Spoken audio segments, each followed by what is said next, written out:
সুপ্রিয় দর্শক মণ্ডলী, আসসালামু আলাইকুম। আশা করি আপনারা সবাই ভালো আছেন, শুধু আমি ভালো নেই। কারণ আমার যে ইনার সেলফ খেলা বালক 007 AKA প্লে বয়, তারা আমি পিছনে বাইন্দা রাখছি। কারণ আমাদের হাতে এখন এসে পড়ছে Asus Rog 3 এবং সেটা একটা গেমিং ফোন, এবং ওই গেমিং ফোন দিয়ে খেলার জন্য আমার যে ইনার সেলফ দেখতে পাচ্ছেন পিছনে বাইন্দা রাখছি, লিটারালি পাগল হয়ে গেছে খেলার জন্য। এখন আমি যদি গেম খেলি তাহলে আপনার সামনে আর ভিডিও নিয়ে আসতে পারবো না।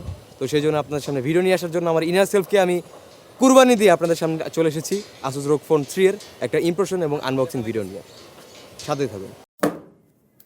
তো এতক্ষণ তো দেখছেন আমি খুব কষ্টে নিজের কন্ট্রোল করছি, কারণ ফোনটা মানে স্টুডিওতে আসা মাত্রই আমার টার্গেট ছিল আমি এখনই একদম ফোনটা বাইর করবো, গেমস খেলবো এবং এক্সপিরিয়েন্স করবো। বাট আমি কত ভালো জানেন যে আমি আপনাদের জন্য ফোনটা খুলিনি, মিশা কথা, ফোনটা আগে খোলা ছিল। যাই হোক, এখন আপনাদের সামনে একটা ছোটো করে আনবক্সিং হয়ে যাবে ফোনের। বাট তার আগে আমি ফোনটা সম্পর্কে আপনাদেরকে কিছু তথ্য দিতে চাই। প্রথমত, এই ফোনটা অনেকগুলো ভ্যারিয়েন্টে পাওয়া যাচ্ছে। Asus ROG Phone 3 Strix edition, আমাদের হাতে আছে Asus ROG Phone just tension edition, এটা চাইনিজটা। এটার যে স্ট্রিক্স এডিশন আছে সেটা আবার স্ন্যাপড্রাগন 865 ভ্যারিয়েন্টে পাওয়া যাচ্ছে। আর বর্তমানে আমাদের হাতে যেটা আছে সেটা পাওয়া যাচ্ছে স্ন্যাপড্রাগন 865 প্লাস মানে ভ্যারিয়েন্টে। এই ফোনটা বর্তমানে বাজার মূল্য অনেকটা হাই বলা যায়। এটার যে 6128GB বেস ভ্যারিয়েন্ট সেটা বর্তমানে পাওয়া যাচ্ছে 70 থেকে 71,000 টাকায়। আর এর যে 12256GB ভ্যারিয়েন্ট সেটা পাওয়া যাচ্ছে 74 থেকে 75,000 টাকায়। বর্তমান প্রাইসটা মোটামুটি ভালোই হাই বলা যায়। কিছুদিন পরে প্রাইসটা ড্রপ করবে, তো সেই পর্যন্ত সবাই ওয়েট করুন। তো দেখা যাক Asus ROG Phone 3 এর ফার্স্ট ইমপ্রেশন এবং আনবক্সিং। আপনাদের সাথে থাকছি আমি আরিফুল ইসলাম ইমন, এবং আপনারা দেখছেন আপনার প্রিয় টেক চ্যানেল ATC অ্যান্ড্রয়েড টোটো কোম্পানি।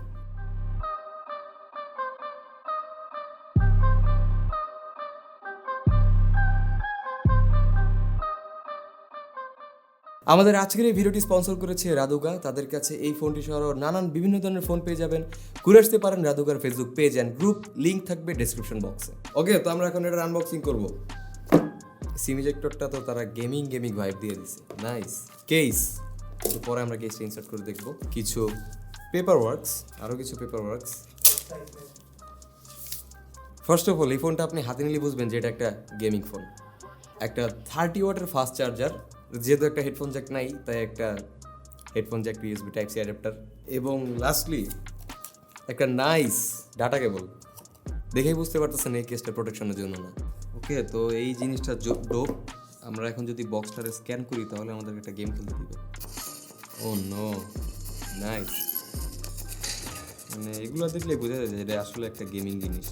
পুরা অগমেন্টেড রিয়ালিটিতে একদম 3D জিনিসটা দেখা যাচ্ছে। স্টার্ট। কারণ কি আমাদেরকে গেম খেলাবে? ও নাইস, আমি একটু গেম খেলবো।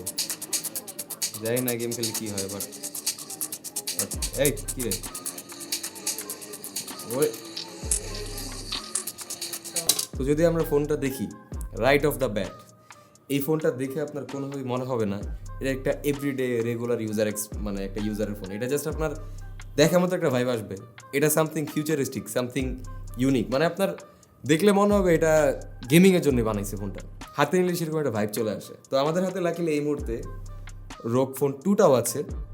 রোগ ফোন 2 যদি আমরা ডিজাইনের দিকে খেয়াল করি, ডিজাইন আসলে খুব বেশি একটা চেঞ্জেস নেই, ফুটপ্রিন্টটাও সেম। জাস্ট যদি আমরা দেখি ক্যামেরা বাম্পটা, এখানে 3টা ক্যামেরা অ্যাড করা হয়েছে, এখানে 2টা ক্যামেরা ছিল। আর এটার ক্যামেরা বাম্পটা খুবই সাটল ছিল, বাট এটার ক্যামেরা বাম্পটা চ্যাসিস থেকে হালকা একটু উঁচা। এই যে এই পার্টটা দেখে আপনার ফার্স্ট গ্ল্যান্সে হয়তো মনে হতে পারে যে এটা একটা স্টিকার, বাট না, এটা অ্যাকচুয়ালি গ্লাস প্যানেলটার নিচেরই কম্পোনেন্ট।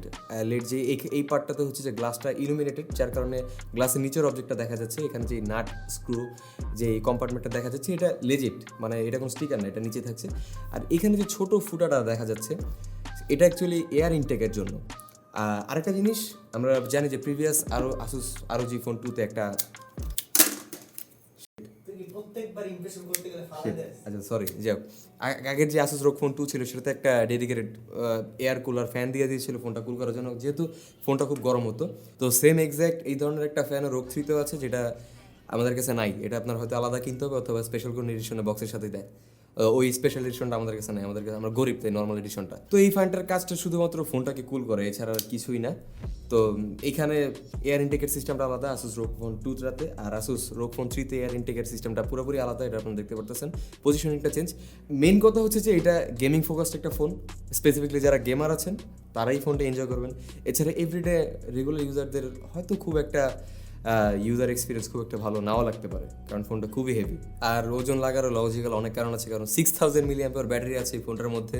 বটম প্যানেলে আমরা পাচ্ছি একটা ইউএসবি টাইপ সি পোর্ট, যেহেতু এই ফোনটাতে কোনো হেডফোন জ্যাক তারা দেয় নাই। রাইট সাইডে আমরা পাচ্ছি power button and volume Rockerz. Top প্যানেলে থাকছে একটা নয়েজ ক্যান্সেলেশন মাইক্রোফোন, পাশে থাকছে একটা সিম কার্ড স্লট, যেটাতে আপনি 2টা ন্যানো সিম কার্ড ইউজ করতে পারবেন, কোনো এক্সটার্নাল এসডি কার্ড ইউজ করার ফ্যাসিলিটিস নেই। নিচের প্যানেলে আমরা পাচ্ছি ফ্যানটার কানেক্টর, প্লাস এখানে একটা টাইপ সি পোর্ট আছে, যেটা দিয়ে আপনি ধরেন এইভাবে গেম খেলতেছেন, সেভাবে নিচে আপনি চার্জে লাগে আপনি গেম খেলতে পারবেন, আপনার এইখানে কোনো ব্লকেজ থাকছে না। আর যেহেতু আপনার এই ফোনটাতে কোনো হেডফোন জ্যাক থাকছে না, তো আপনি এই ফ্যানটা ইউজ করার মাধ্যমে এখানে আপনার একটা হেডফোন জ্যাক আছে, তো ফ্যানটা লাগালে আপনি হেডফোন জ্যাক পেয়ে যাবেন, তো আপনি চার্জিং ওয়াইল গেমিং এটা করতে পারবেন, নট অ্যান ইস্যু। আর এয়ার ট্রিগারের কথা যদি বলি, এখানেও তারা সেম, এখানেও এয়ার ট্রিগারটা থাকছে, বাট এবারে এয়ার ট্রিগার 3 ইউজ করেছে, এবং আগের বারে এয়ার ট্রিগারের ডিজাইনটা ছিল একদম নর্মাল, বাট এবারে এয়ার ট্রিগারে তারা জাস্ট খুব সুন্দর ডিজাইন করে রোগ লিখে দিয়েছে, নাইস ব্র্যান্ডিং। রিয়ার প্যানেলে পাচ্ছি 3টা ক্যামেরা, একটা 64 মেগাপিক্সেল ক্যামেরা, একটা আলট্রা ওয়াইড ক্যামেরা, আর একটা 5 মেগাপিক্সেলের macro lens. 5 megapixel macro lens অনেক ক্ষেত্রে ইউজফুল। মাঝখানে আমরা পাচ্ছি Asusের আইকনিক 8GB লাইট লোগো সহ। সামনে পাচ্ছি স্টেরিও স্পিকার, যেটা খুবই নাইস, এটা নিয়ে আমরা একটু পরে বলতেছি বিস্তারিত। ওকে, রাইট অফ দ্য ব্যাট আপনারা দেখতে পারতেছেন যে ডিসপ্লেটা প্রচুর স্মুথ হওয়ার কারণ আছে, কারণ এতে আপনারা পাচ্ছেন 6.59 ইঞ্চের 2340x1080p রেজলিউশনের অ্যামোলেড ডিসপ্লে, যেটা HDR10+ সাপোর্টেড, এবং ইনসেইন ব্যাপার যে এটার screen refresh rate 144 hertz, seriously. এবং এতে আপনারা আরও পাচ্ছেন 270 হার্টস টাচ স্যাম্পলিং রেট এবং 25 মিলিসেকেন্ড টাচ লেটেন্সি। প্রিভিয়াস যে আরও যে ফোন 2টা ছিল সেটাতে ছিল 240 হার্টস টাচ স্যাম্পলিং রেট, আর এখানে তারা সেটাকে আরও ম্যাক্সড আউট করে 270 হার্টস টাচ স্যাম্পলিং রেট দিয়েছে। প্লাস আগের যে আরও যে রোগ ফোন 2টা ছিল সেটাতে আপনারা মানে টাচ লেটেন্সি ছিল 49 মিলিসেকেন্ড, এবং এটাতে সেটা ড্রপ ডাউন করে এসেছে 25 মিলিসেকেন্ড। মানে টাচ লেটেন্সির দিক দিয়ে এটা বেসিক্যালি আগের Asus ROG Phone 2 থেকে 50% বেটার, মানে জাস্ট হাওয়া চলতেছে, সুপার ফাস্ট এক্সপিরিয়েন্স, কোনো লেটেন্সিই নেই, সিরিয়াসলি। পাশাপাশি ডিসপ্লেটা 650 নিটস পর্যন্ত ব্রাইটনেস আউটপুট দিতে পারে, এবং এর কন্ট্রাস্ট রেশিও হচ্ছে যে 1,000,000:1। প্রিভিয়াস যে ROG Phone 2 ছিল সেটার কন্ট্রাস্ট রেশিও ছিল 5,00,000:1, এখানে এটা 1,000,000:1। আমি জানি এটাতে আমি আপনাদেরকে অনেককেই বুঝাইতে পারি না আসলে এটার মানে কি। এটার মানে এটাই যে এটার কালার কন্ট্রাস্ট রেশিও অনেক ভালো, জাস্ট ইজিলি এটা এমনি বুঝাইলাম আপনাদেরকে। তো ডিসপ্লের ভিউইং অ্যাঙ্গেল, ডিসপ্লের এক্সপিরিয়েন্স, এগুলো হাবিজাবি সব বিস্তারিত নিয়ে ফুল রিভিউতে বলা হবে। নর্মালি ফার্স্ট গ্ল্যান্সে যেটা বলতে পারতেছি, ডিসপ্লেটা এনাফ ব্রাইট এবং মোস্ট ইম্পর্টেন্টলি সিলি ফাস্ট এবং সুপার ডুপার স্মুথ। মানে টাচ রেসপন্সটা খুবই জোস, যা ক্যামেরাতে বোঝানো যাবে কিনা আমি বুঝতেছি না এক্স্যাক্টলি, বাট খুবই জোস। মেইন কথা হচ্ছে যে বুঝলাম যে 144 হার্টস রিফ্রেশ রেট দিয়ে আসুস বুঝেছে যে তাদের ক্যাপাবিলিটি আছে দেওয়ার, বাট 144 হার্টস কি আসলে একটা অ্যান্ড্রয়েড ফোনে খুব বেশি দরকার? আমার মনে হয় না। তো এতে হার্ডওয়্যার হিসেবে থাকছে স্ন্যাপড্রাগন 865+, যার ক্লক স্পিড 3.1 GHz, যেটা ইনসেইন ব্যাপার স্যাপার। প্রিভিয়াস যে 865টা ছিল সেটার ক্লক স্পিড ছিল 2.84 GHz, তো সেখানে এটাতে আপনার পাচ্ছেন 3.1 GHz, অলমোস্ট মানে পিসি কোয়ালিটির numbers, just numbers. Maxed out যে ভ্যারিয়েন্টটা সেটাতে UFS 3.1 storage plus 512 GB plus 16 GB LPDDR5 RAM। আমার মনে না আসলে স্মার্টফোনে আগামী 2 থেকে 3 বছর এর থেকে বেটার কোনো স্পেক্স প্রয়োজন, লিটারেলি। আর কুলিং নিয়ে যে ব্যাপারটা, কুলিংয়ের ব্যাপারটা ROG 2 থেকে তারা কিছুটা ইমপ্রুভ করেছে। এখানে তারা 3D ভেপার চেম্বার ইউজ করেছে, এবং মেইন যে ব্যাপারটা তারা গ্রাফাইট ফিল্ম ইউজ করেছে, মানে ডিসপ্লে এবং মাদারবোর্ডের মাঝখানে যে কম্পোনেন্ট সেখানে তার একটা গ্রাফাইট প্যানেল ইউজ করেছে। কারণ প্রিভিয়াস যে ROG 2টা সেখানে আমি খেয়াল করেছি মানে গেমিং করার সময় ডিসপ্লেটাও প্রচুর হিট আপ হইতো, এখানে খুব সম্ভবত সেটা পাওয়া যাবে না, যেহেতু তারা গ্রাফাইট প্যানেল ইউজ করেছে। মানে হিটিং চেম্বারটার নিচেই গ্রাফাইট প্যানেল এবং তার নিচেই হচ্ছে যে ডিসপ্লেটা, তার কারণে হিটটা আর ডিসপ্লেতে আসার চান্সেস নাই ইন পেপার। এখন ফুল রিভিউতে আশা করি এক্সপিরিয়েন্স করার পর সে বিষয়ে আপনাদেরকে ইন ডিটেলসে জানানো যাবে। এছাড়াও আরও থাকছে Wi-Fi 6, 5G মডেম, 6000 mAh ইনসেইন ব্যাটারি, আর 30 ওয়াটের ফাস্ট চার্জিং। তো আমরা এখন ফোনটা নিয়ে কিছুক্ষণ গেমিং করবো। তো right of the bed game খুবই স্মুথ চলছে, মানে টাচ রেসপন্সটা খুবই জোস,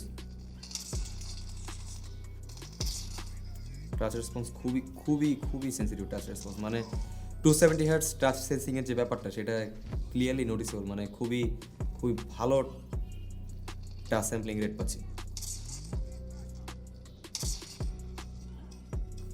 জোস। আমার তো নিজের প্রো মনে হইতেছে। গেমিং পারফরমেন্স খুবই খুবই জোস, মানে যেটা এক্সপেক্টেড আসলে।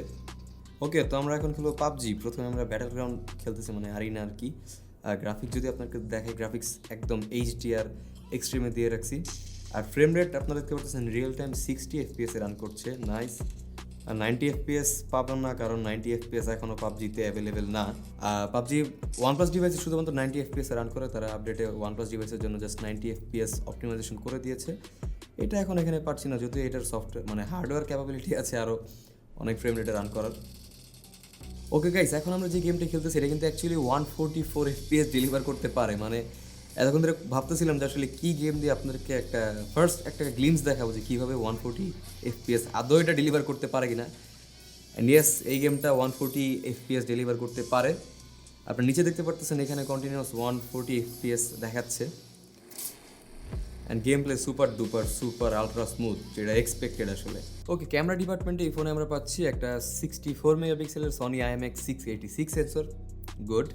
একটা আলট্রা ওয়াইড সেন্সর এবং একটা 5 মেগাপিক্সেলের ম্যাক্রো সেন্সর। শর্টকাটে দেখিনি আসলে ক্যামেরাটা কীরকম পারফর্ম করছে। This is the primary sensor, this is the ultra wide.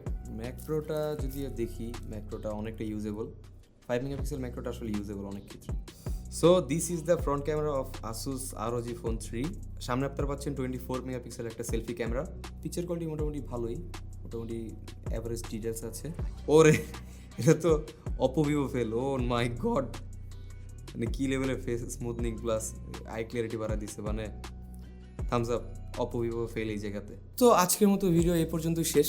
আমার ওভারঅল সামারে যদি বলি অথবা ইমপ্রেশন যদি বলি এই ফোনটা নিয়ে, এভরিডে ইউজারদের জন্য এই ফোনটা না। এই ফোনটা বেসিক্যালি যারা টার্গেট করবে তাদের মেইন টার্গেটটা থাকবে গেমিং। কারণ অনেকে আমি দেখেছি যে তারা গেমিংয়ের জন্য আইফোন প্রিফার করে। কেন? কারণ টাচ সেন্সিং ওভারঅল অনেক ব্যাপার স্যাপার থাকে, যেই জন্য তারা আইফোন প্রিফার করে। বাট অনেক গেমার আছে যারা ভালো ডিভাইস চান, বাট তারা আইফোন কিনতে চাচ্ছে না, তারা অ্যান্ড্রয়েডে প্রচুর ইউজ টু। তাদের জন্য বেসিক্যালি এই ফোনটা। কারণ হায়ার টাচ স্যাম্পলিং রেট মানে হচ্ছে যে আপনি গেমিং করার সময় খুব ভালো টাচ রেসপন্স পাবেন, প্লাস সিপিইউ টুইকিং হাবিজাবি অনেক ফিচার্স আছে, যেটা ওভারঅল ইনডিড একটা গেমিং ফোনের জন্য দরকার। মানে যারা গেমার আছেন, যারা গেমিংয়ের জন্য একটা ফোন কিনতেছেন, তাদের জন্য অলরাউন্ড প্যাকেজ একটা ডিভাইস বলা যায় এই জিনিসটাকে। ফুল রিভিউতে আমরা বিস্তারিত আরও এই জিনিসটা নিয়ে আলোচনা করব। তো আজকের মতো এই পর্যন্তই, আবারও দেখা হবে নতুন কোনো ভিডিওতে। সেই পর্যন্ত সবাই ভালো থাকবেন, সুস্থ থাকবেন, আল্লাহ হাফিজ।